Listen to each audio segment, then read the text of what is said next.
What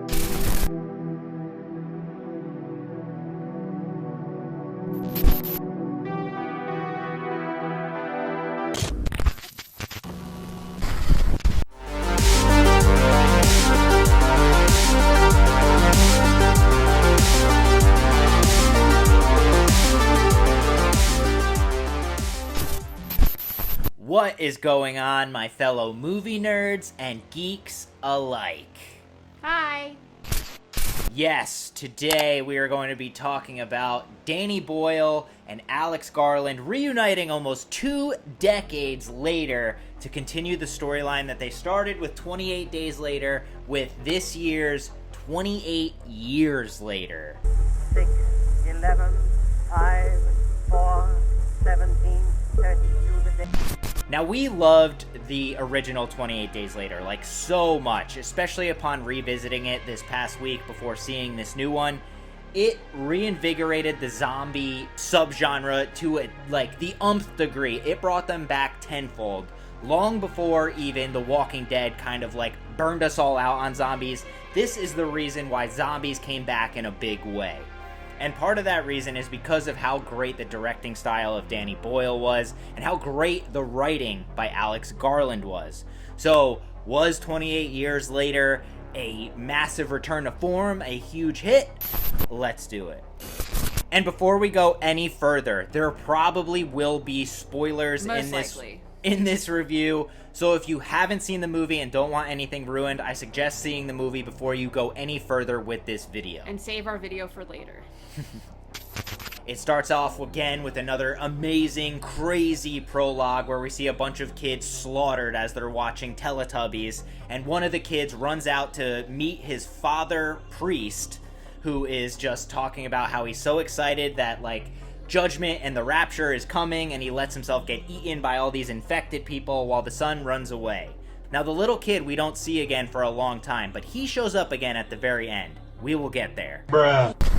The main plot of 28 Years Later deals with this new community that is formed on this island in Scotland, where people are essentially forced to go back to early settlers kind of vibes, you know? They're farming, they're hunting, they're foraging.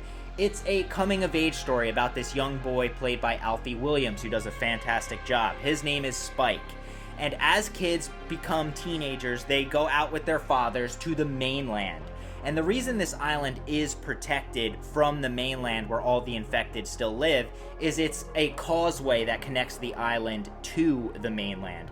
And when high tide comes in, it's completely hidden under the ocean. When you're a teenager, you go out with your father, you kill your first infected, and you learn how to survive, essentially. An apprenticeship, essentially. Yeah. So Alfie goes out with his father, Jamie, who is played by Aaron Taylor Johnson, and they're hunting, like early settlers would, with bow and arrows, and he has to kill his first infected.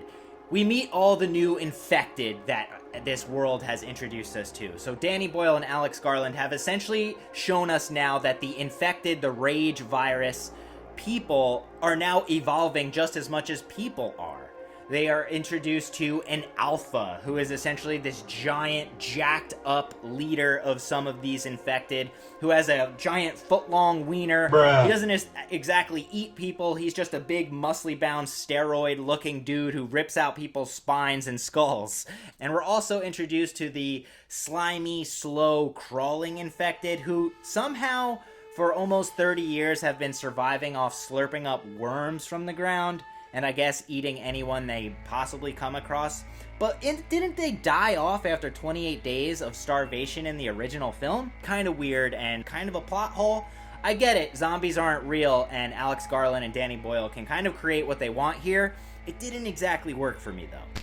And then, they come back, and we're introduced to Alfie's mother, who is Isla. She's played by Jodie Comer, who is sick. She's dying. She's mentally ill. She's remembering stuff from the past. She's having these crazy visions, and it's just sad. Is this virus all over the world? Apparently now, 28 years later, it isn't. The entire island of the UK, Scotland, all that is under quarantine. Anyone that lives there is okay to live there, but you gotta survive on your own. And anyone who comes into the island, that's it. You're stuck there forever. There's no rescues. They want to keep it contained. And finally getting some finality to that was pretty interesting. So the main meat of this story comes in when Spike returns with his father from this hunting trip, and you notice that his father's like cheating on his wife. He's struggling with his own self, like trying to figure his shit out with his wife being sick and his son being so young. So we're introduced to this like kind of family melodrama, right? Like a broken home. Spike doesn't like that, and his father told him a story about this crazy, insane doctor who lives on the mainland that maybe could possibly help his mother. So Spike tricks everyone and he takes his mother back to the mainland to go try and find this crazy doctor to see if he can discover what's wrong with her and try to heal her. We do get introduced to this weird soldier guy from Sweden who accidentally landed on the island and his entire team is wiped out. We're introduced to another kind of new infected. They can get pregnant now. Ew. Was she pregnant when she became infected? Or after?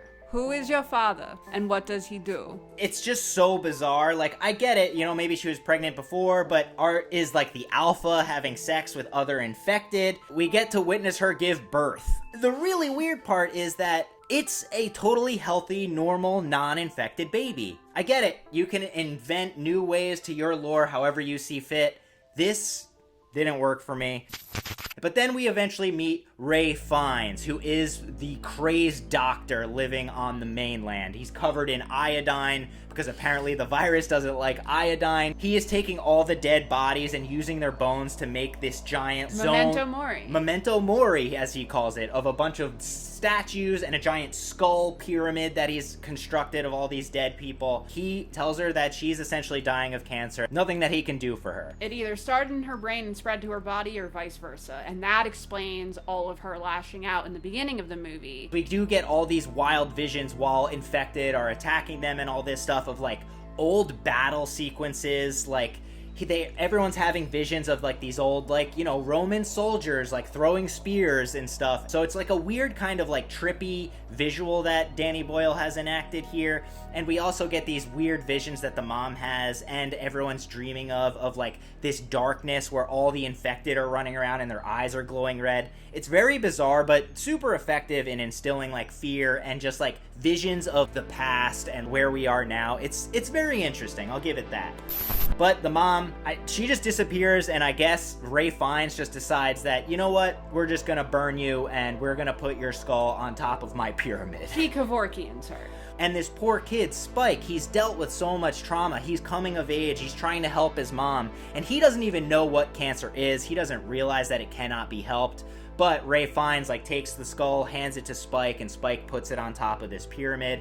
And it's like kind of like a weird moment of closure there. Spike sends back this baby infected that isn't infected. It's a totally healthy baby that he names after his mother, Isla, and sends it back to the island where everyone from his colony is all safe. It ends with Aaron Taylor Johnson kind of like reading this note like, hey, I'm gonna live on the mainland, learn to grow up even further. If you could take care of this baby. And then we get the most bizarre ending I've ever seen, really in a long time. Spike is being attacked by the infected as he's trying to like, you know, live on his own. When all of a sudden this group of people wearing like Adidas tracksuits, looking like some weird 90s member of Korn or a member of Oasis, and they just jump and start doing karate and spin moves and shit, killing the infected. The very last shot of the movie, we get a glimpse of a character who calls himself Jimmy, which we've seen graffiti all over like the kind of abandoned towns. We see an infected that's tied up with the word Jimmy carved into his stomach. And it is the little boy that we were introduced to in the beginning of the film. Playing what we learned after the fact is supposed to be this old, weird sex offender guy that was Jimmy Saville. He was also very public forward, so he was utilized in a public sense in the UK as being like this loving, doting rich guy who helped out communities, what have you. But it all came out after his death in 2011 that plot twist, he was doing these things. So essentially what they're doing is, especially because with that character, if it is that, and all the shots of like the past warriors like coming into visions during like infected attacks, it's gonna be like a huge commentary on like the past and where do we go from here. I think like a kind of like, do we erase the past, do we continue in that way, or do we start completely anew? I guess that's where they're going. That ending is so weird, and the movie takes a complete tonal shift to almost parody and comedy. Made me kind of dislike the movie as a whole from there. We're going to talk about what we liked and didn't like about this movie. And for me, the main thing is that this movie has like an identity crisis. It doesn't know whether it wants to be a family melodrama, tale of zombie survival, coming-of-age story, a mad scientist doctor living on this island, or it's just a complete comedy parody like at the end, which could have been stricken straight from like a Power Rangers show or even like, God, Shaun of the Dead. It is that comical and weird at the end. My favorite part of the movie was Ralph Fiennes. I love him. I thought his character was pretty great. I hated the humanizing of the infected, evolving to become like early humans, or in my brain while we were watching the movie, they're feral. Danny Boyle and Alex Garland can do whatever they want with this world because they created it, you know? So like if they want it to evolve, this is their story, this is how they want to tell it, but it doesn't mean it has to work for us. Yeah. Like we said, the alpha with the huge schlong, being a leader, and essentially now the virus to certain men almost turns them into like steroid rage zombies rather than just your normal already methamphetamine addicted people that are just tearing people to shreds, was a weird choice, and it didn't work for me. And I also didn't like the slow slimy ones that are eating worms. Like, how are they still alive? I just think it totally like retcons the idea that they starved to death after 28 days, you know? And also, didn't like the alpha look like a fucking orc from like some kind of like Lord of the Rings kind of movie? Took me to solid Jason Momoa territory, and I was confused. In 28 Weeks Later, Idris Elba's character specifically says they've starved to death, the infected. They're done.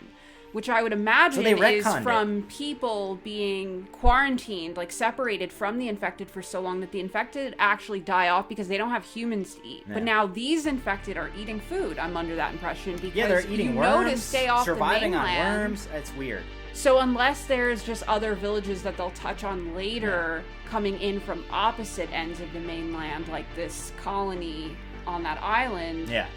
Which was cool, a great concept. They have the chance to tell us in the next two. Yeah.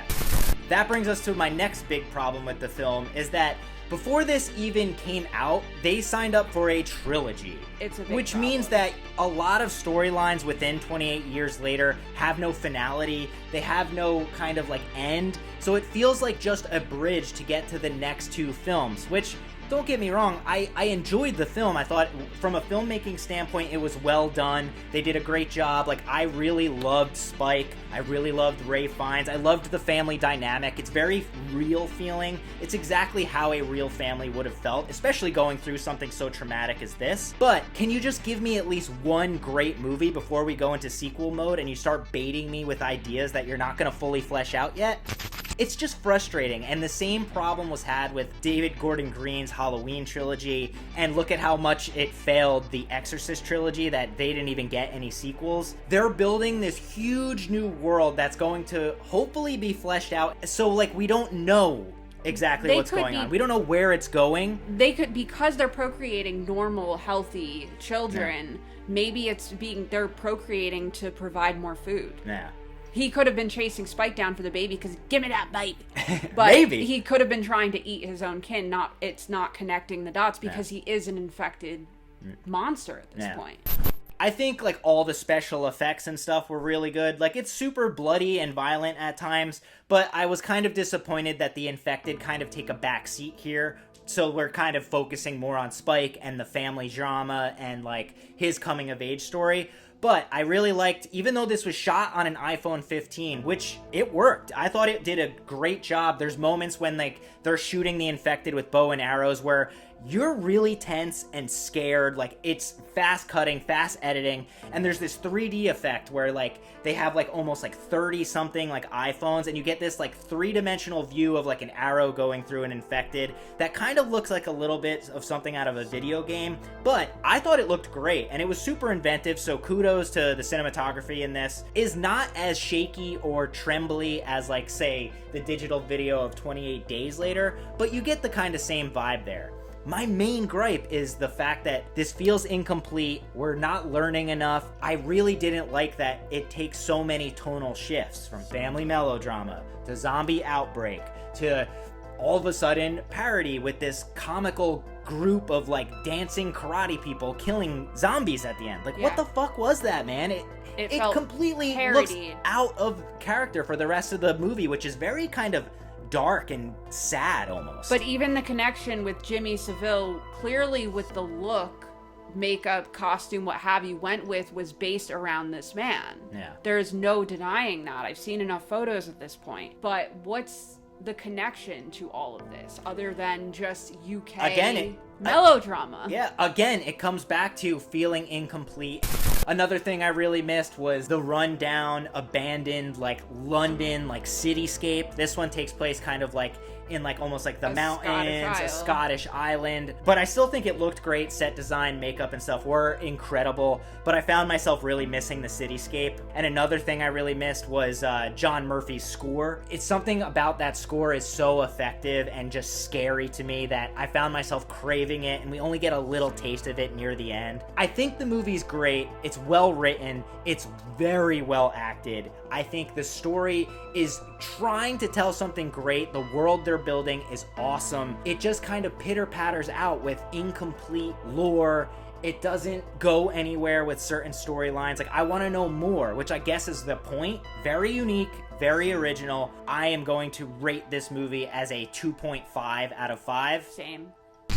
I think as we get the sequels, like the Bone Temple early next year, and then whatever the third one will be, hopefully I'll like this one more because it'll have more meat on the bone. Like, I'll understand where they were trying to go with all of this. But right now, it's just pieces of a puzzle, and it kind of frustrates me to no end because I just want a contained story, a movie that I can watch on its own without any sequels. You know, isn't that the point of movie making? Yeah, and I already feel that way individually about 28 Days and Weeks. Yeah, they too are completely different. I could watch them apart, exactly, months apart, and it holds no bearing.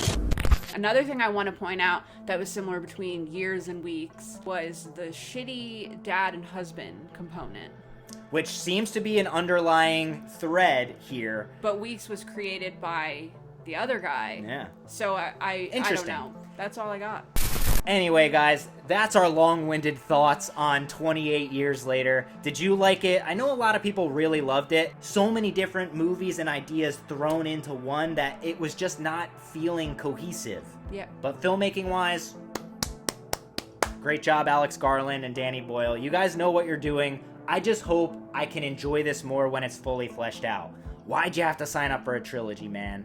It's the way. It's the way these days, I guess. God. But thank you guys so much for watching our silly little videos. I got Vicky back for a review. And like we always say, the horrors persist. But so do we. Adios, guys. Hope you enjoyed the movie and our review.